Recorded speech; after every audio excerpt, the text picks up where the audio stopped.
수원으로 한번 가보겠습니다. 박정희 전 대통령과 위안부 얘기 그리고 아파트 대체 얘기 이 얘기인데요. 수원에 출마한 민주당의 김준혁 후보 저희 뉴스톱10 보신 분들은 아실 겁니다. 직전 원내대표인 민주당의 중진 박광원 의원을 경선에서 꺾었던 그 인물인데요. 그런데 그가 과거 한 유튜브에서 박정희 전 대통령과 일제강점기 위안부 할머니 간의 성관계 가능성을 언급하는 막말을 했던 사실이 뒤늦게 알려져서 논란이 일고 있습니다.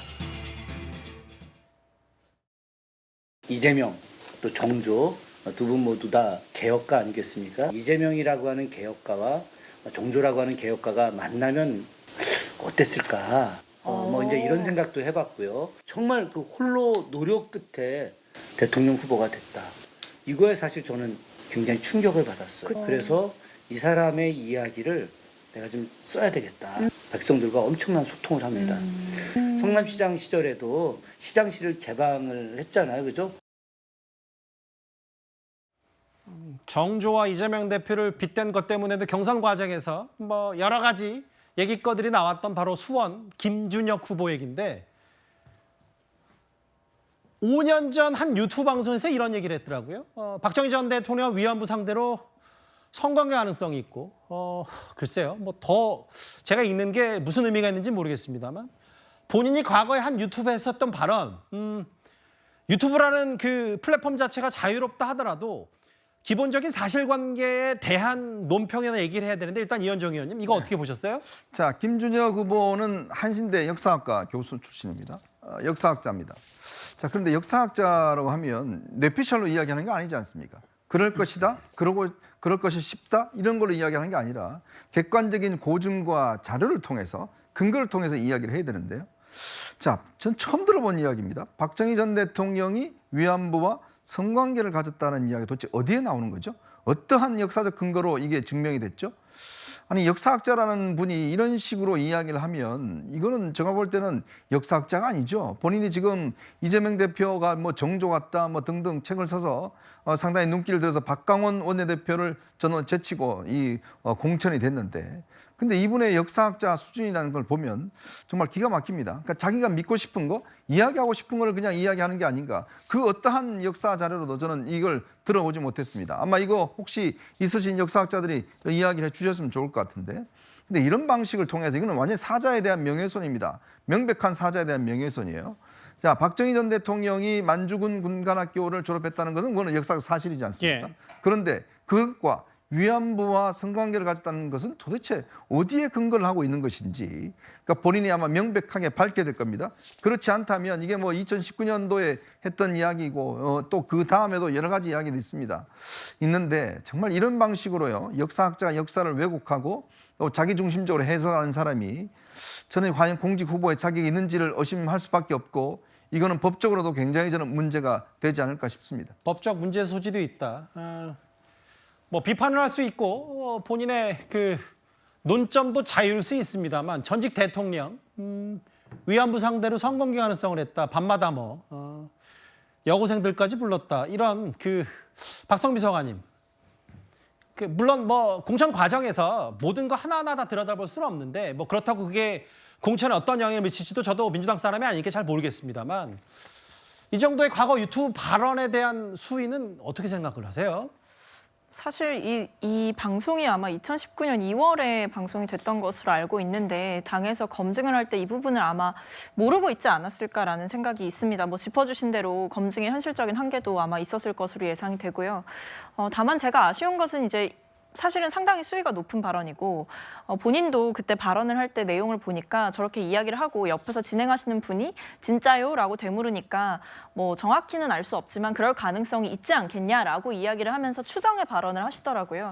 그랬다고 한다면 본인도 정확한 확신 없이 아마 한 얘기였을 텐데 좀 이런 발언들이 논란이 될 것을 예상하지 못했던 것이 상당히 아쉽다라는 말씀을 먼저 드리겠습니다. 예. 그리고 지금 본인이 입장문을 냈어요. 이제 본인의 막말이 좀 여러 개가 관계가 논란이 되니까 여기에 대해서 뭐 풍수가들의 견해를 인용했다 이런 식으로 이야기를 하시면서 좀 말씀을 하셨는데 문제는 저 박정희 전 대통령과 관련된 발언에 대해서는 구체적인 입장이 없다고 알고 있습니다. 그래서 저는 이 부분에 대해서도 좀 후보가 정확하게 이야기를 하는 것이 좋지 않을까 싶습니다. 박정희 전 대통령의 논란, 비하 논란, 도대체 저 얘기를 어디서 듣고 어떻게 비판했는지에 대해서는 아직 김준혁 후보가 입장은 없는데 이 부분 사실 이것뿐만 아니라 박정희 전 대통령 관련 얘기뿐만 아니라 지금 화면에 보는 이것도 오늘 온라인에서 꽤 뜨거운 이슈였어요.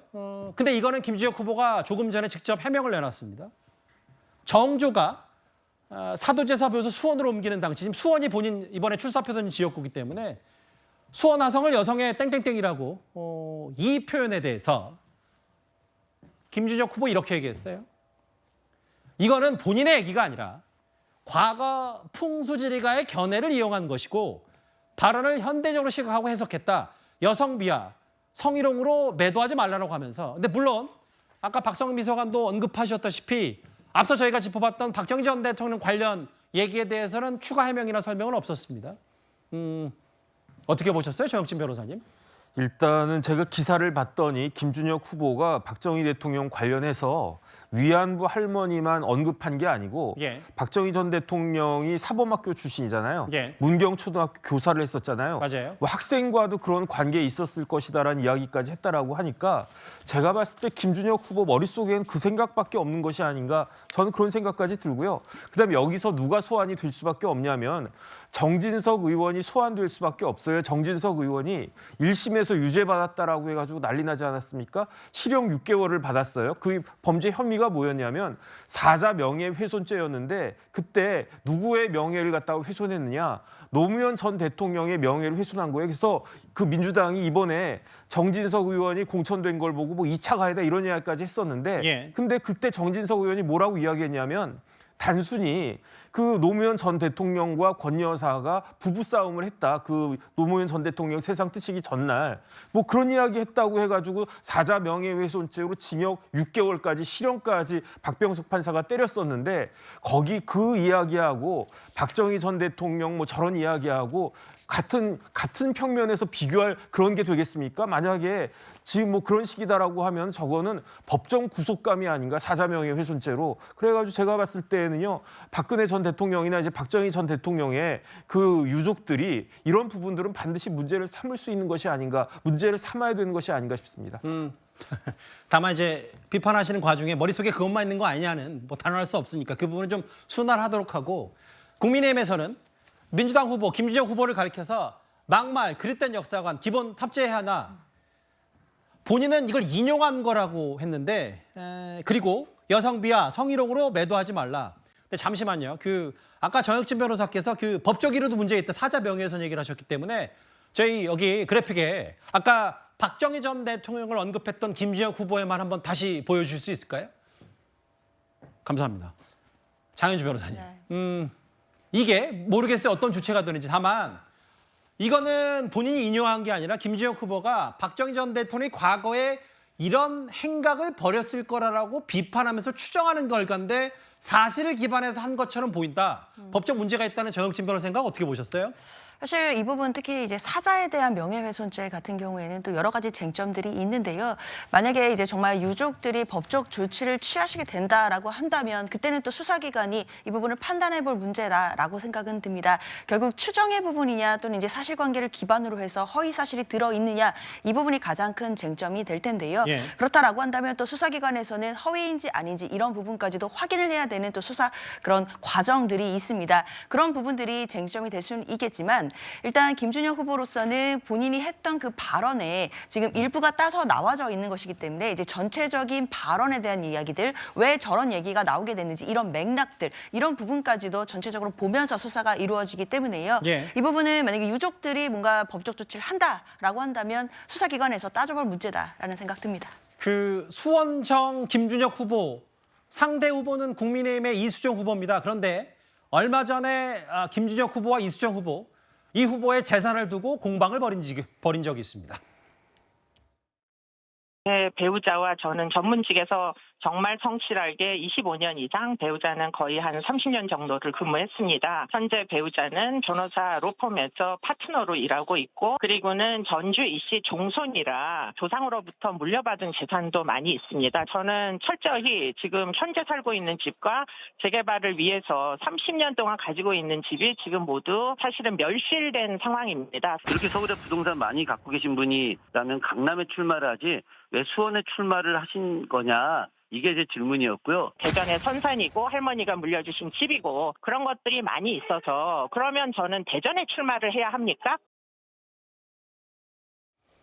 김준혁 후보에게는 과거 논란을 부른 발언이 얘기가 됐다면 이수정 교수의 재산 논란, 박성민 서가님, 김준혁 후보에게는 아니 뭐 아파트 대체 상가 세채 있으면 강남에 출마하면 되지 왜 수원에 왔냐, 뭐 이 취지를 얘기하는 것 같아요. 그건 뭐 이제 아무래도 상대 후보이다 보니까 여러 방식으로 비판을 좀 우회적으로 하신 것으로 생각되고요. 제가 봤을 때 이수정 후보의 그 재산이 논란이 되고 있는 이유는 결국에 우리가 좀 몇 년 전부터 이 공직자들에 대해서 실거주 목적 이외에 보유하고 있는 주택에 대해서 좀 처분하는 게 맞지 않겠냐, 이런 스탠다드가 생겨났기 때문이라고 생각을 합니다. 이번에 재산 신고를 하신 금액을 보면 85억 5천만 원 가량을 재산으로 신고를 하셨는데 지금 아파트 4채 그리고 상가 3채 정도를 가지고 계시다고 하더라고요. 근데 어쨌든 이 주택이 여러 개라는 사실은 결국에 실거주 목적 이외에 가지고 있는 주택이 더 있다라는 뜻이기 때문에 여기에 대해서 공직 후보자로 나섬에 있어서 조금 부적절한 게 아니냐, 이런 비판이 제기되는 상황인 것 같습니다. 예. 근데 이제 이런저런 재산 논란 관련해서 그 야당에서 여당 의원 공세를 하는 의원이 있습니다. 바로 국민의힘 소속의 박덕흠 의원, 박덕흠 후보를 언급하고 있는데, 장현주 변호사님. 네. 민주당 얘기는 피감기관에서 공사를 수주받고 1,000억 원을 받았다. 이 자체가 박덕흠 후보의 재산 과정 자체의 이해충돌이다, 뭐 이런 부분을 꼬집고 있는 겁니까? 그렇죠. 그에 대해서 일단 박덕흠 후보 측에서는 이제 수사기관의 수사를 받았고 무혐의를 받았다라는 부분을 강조하는 것 같습니다. 그러나 또 선거에서 뭐 무혐의를 받았다 이런 부분도 중요하겠지만 결국 또 중요한 것은 국민 눈높이 아니겠습니까? 앞서서도 계속 이야기가 나왔지만 불법이냐 아니냐 이 부분도 중요하겠지만 결국에는 총선에서 보는 것은 국민 정서법이 또 가장 중요하다는 부분도 문제 삼지 않을 수 없습니다. 그렇다면 박덕흠 후보에 대해서는 계속 따라다니는 그 이해충돌 논란이 있었던 부분, 이 부분에 대해서는 과연 국민 눈높이에서 적절한지에 대한 질문 국민들께서 계속 하지 않을까, 이런 생각은 듭니다. 예, 그 초반 공식 선거운동이 시작된 초반 재산 논란이 꽤 뜨거운 이슈 가운데 하나인데요.